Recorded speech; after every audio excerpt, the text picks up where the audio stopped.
বাচ্চারা চলো আজকে শিখি বীজগণিতের কিছু সূত্র মনে রাখার সহজ টেকনিক। এখানে a plus B whole square আছে, এটা কি লিখবো আমরা? এখানে a লিখবো, যোগ আছে যোগ, b লিখবো, এখানে যোগ থাকার কারণে এখানে আমরা যোগ দিব। এখানে 2 আছে, এই 2টা আমরা দোনোজনের উপর দিব। এখানে 2 থাকার কারণে আমরা এখানেও 2 লিখবো। এটা কি দিয়ে তৈরি? a এবং b দিয়ে। তাহলে আমরা a লিখবো, b লিখবো, ব্যাস a plus b whole square সূত্র হয়ে গেল, মুখস্থ করা লাগছে না।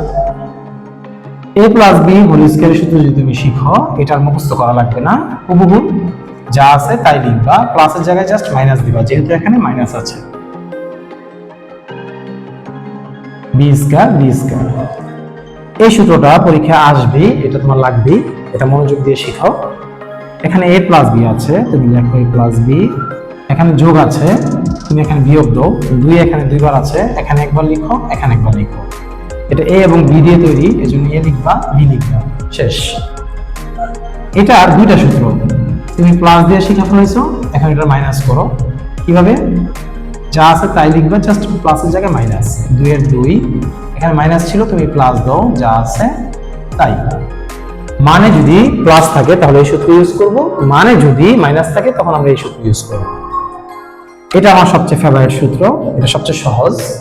যদি দুটো স্কয়ার থাকে এবং মাঝখানে মাইনাস থাকে, মাথার মধ্যে ঢুকায় নাও, তাহলে একবার প্লাস, সেম জিনিস তুমি একবার মাইনাস দিয়ে লিখবা।